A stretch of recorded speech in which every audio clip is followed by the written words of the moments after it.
Welcome back. This is Eric. We've already discussed the diatonic triads of C major in root position. This is module 2 in this series. We're now going to describe the same chords in first inversion. First, a word about inversions. If this is a triad, and it doesn't even matter what clef or staff we're using, you can see that there's a note and another one 2 higher, which is called a third above. Another one 2 higher than that, which is a 5th above the bottom note, so on and so forth. Stacked thirds makes the shape of a triad. It almost doesn't matter where it is or what sharps or flats you see. At some point it doesn't matter. Most things that look like this are some kind of a triad that you can count on. Diminished, minor, major, or augmented. And in order of likelihood, major and minor, then diminished, and then augmented.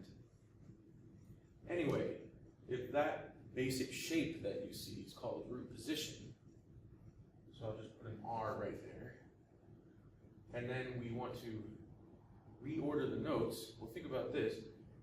It's 3 options, right? So only one of 3 options could be at a certain position in the chord, assuming that we're going to keep them all packed pretty closely together. Well, right now what we have is that the root is the lowest thing in the chord. By the way, we're examining what the lowest note is, to be more specific. So the root is the lowest note, but, well, one of the other 2 could be the lowest note, couldn't it? And here's one way of describing what that shape could come from. We move that bottom note right up there to the top. You know, again, what this is the treble clef, that's an F. So now we've gone up to another one, that's an F. The bass clef, that's an A going up to an A. Doesn't matter, it's the same shape, right? Could be a tenor clef, which I'm not that familiar with. Anyway, we're going to keep this note the same and keep that note the same. All we've done is to move the bottom note up 1 octave, and that's inverting the entire chord. Very similar to inverting intervals, which are a little more basic than this. Anyway, when you do that, notice that the third of the chord, root third fifth, should have marked that, sorry, root third fifth. Now the third of the chord is in the bass. The third of the chord is the lowest note that we hear, and that's called first inversion. Let's say that's root position, right? Root position with the root on the bottom, first inversion with the third on the bottom. Well, there's one more thing you can do, all you fast learners. So I'm keeping the top note where it was, but now it's become the bottom note. And so this shape we're going to copy.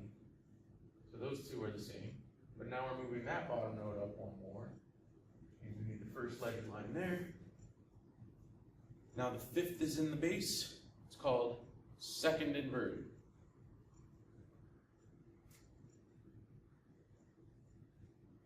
Root position, first inversion, second inversion. So I'll even put that there for you. The root is the lowest note, the third is the lowest note there, and the 5th is the lowest note there. Please also observe the uniformity of this visual shape of the chord. The 2 pairs that you could have in these 3 notes are equidistant. That's a third and that's a third. But here, in any of these inversions, you can see that's a third there from bottom to middle, but from middle to top, it's a 4th. There's a gap. More distance between the 5th of the chord and the root of the chord going up than the 3rd to the 5th. Likewise, this gap has remained. Again, the 5th going up to the root is wider than the root going up to the 3rd. So that gives you some cool shortcuts, I guess. If you don't see any inconsistencies, the chord is probably in root position. Yes, there are going to be exceptions. You might not be looking at a triad. You might be looking at members of a 4 or more note chord. But if you're only dealing with triads and you see that, it's in root position. Hooray! Here's another handy thing. If you happen to see a gap, you know it's not in root position. And then you say, all right, well, it could be either first or second. What's the easy way to remember that? Well, the point is this, that the root will be the higher note of two that make the bigger gap. So in other words, there's going to be a gap between two notes. And whenever you find that gap, point to the higher one of those two notes, that's going to be the root. Point to the lower one of those two notes, and that's going to be the fifth. So here's the gap right here. That's the fifth. That's the root. In this case, the gap is lower in the chord shape, but it holds true just the same. This is the fifth of that chord, and that's the root again. Okay? So these are shapes which you can count on in any key. Now let's apply them to the key of C major. So we're doing away with root position right now. We're only dealing with first inversion. We don't even care about second inversion yet either.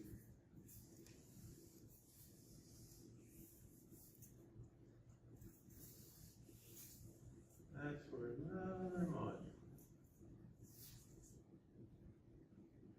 So this is the shape we're going to be applying across the scale. Okay, well let's just start with the most obvious shape. Chord number 1. The third of the chord needs to be the lowest note that we use. We think about C, E, G. E is the third, so E needs to be the bottom note. There's E. The fifth is a third above that. And the root is a fourth above that. I'll use the scale degrees this time. So whereas in the previous module we had 1, 3, 5, now we have 3, 5, 1. It's going to sound very, very similar indeed. The inversion of a chord makes relatively little difference. It does make some difference. Let's keep going. I'm going to go really fast now. That's 3, here comes 4, then 5, then 6, then 7, then 1, and then 2. If that's 5, 105 would be 6, then 7, then 1, then 2, then 3, then 4. And if that's 1, well, 1 higher than that would be 2, 3, 4, 5, 6, and 7. Okay, chord number 2, 3, 4, 5, 6, and 7.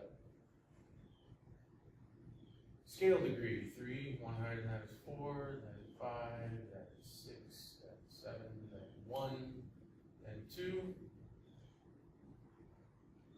1 higher than 5 would be 6, 7, 1, 2, 3, and 4. And finally, now we just get to do the regular scale, because the top note of these 3 notes is the root, and we're using the C major scale for it. So it's all just scale degrees 1, 2, 3, 4, 5, 6, 7, nice and convenient.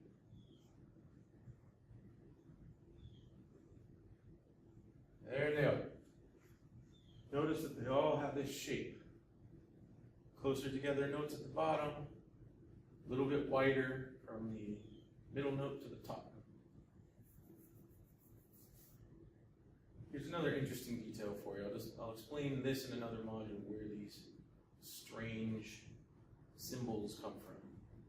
But as it turns out for the Roman numerals, you need to put a 6 in Arabic numerals, superscript, upper right corner, superscript I said, for all of these, and that's because of the particular shape that they are in, the fact that they're in first inversion.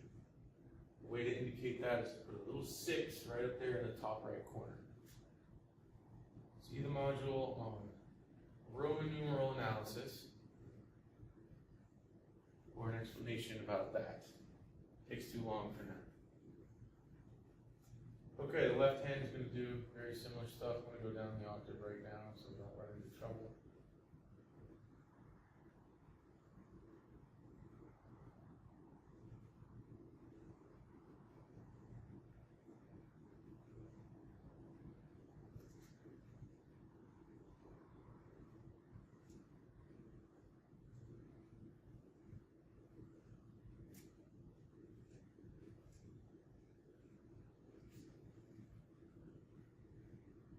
All the same scale degrees. 3, 5, 1, 4, 6, 2, 5, 7, 3,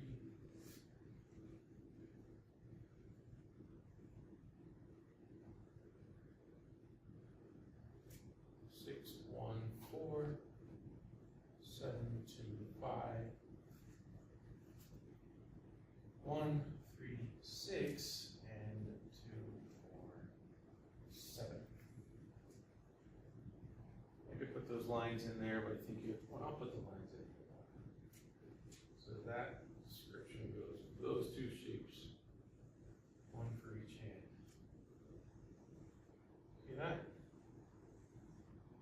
4, 6, 5, 6, 6, 6, and 7, 6 at the end.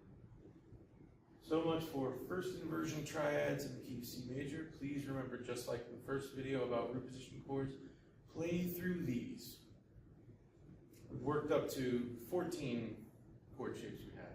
7 to begin with. Now we have similar shapes, counterpart shape, you could say, for those root position ones now in first inversion. So that's 14. By the time we finish the next video, which is on second inversion, we'll have 21 shapes. It might sound like a lot, but you can tell all these simple steps that we took to build these chords. And thankfully in the key of C major, you don't have any black keys to think about. You just get your positioning right between pairs of fingers and plug away. Have a listen to it. See if you can get to the point where you can identify a first inversion chord. Oh yeah, it sounds major or minor or whatever it is, but it sounds a little unstable because when you don't have the root of the chord in the bass, it doesn't sound complete. We're going to go over the usage for these types of chords later on, but for now you just need to know what they are. They're just building blocks. So again, as I say, please play through them, listen to them, group them together, describe them, do a lot of stuff in your mind, look at them in different ways until they just become like the back of your hand, until they're your buddies. Hey look, it's a G chord in second inversion. I know that chord. Like that, right? That's how you want to get with these chords. The point of theory is to have a bunch of tools for looking at music and understanding it in a lot of ways really fast. Helps you memorize, helps you digest, helps you create, helps you absorb what somebody else has already written, and then execute it. That's the whole point of this. It's not just head trip nonsense. So, I'll see you in the next module about second inversion triads in the key of C major. Thanks for watching.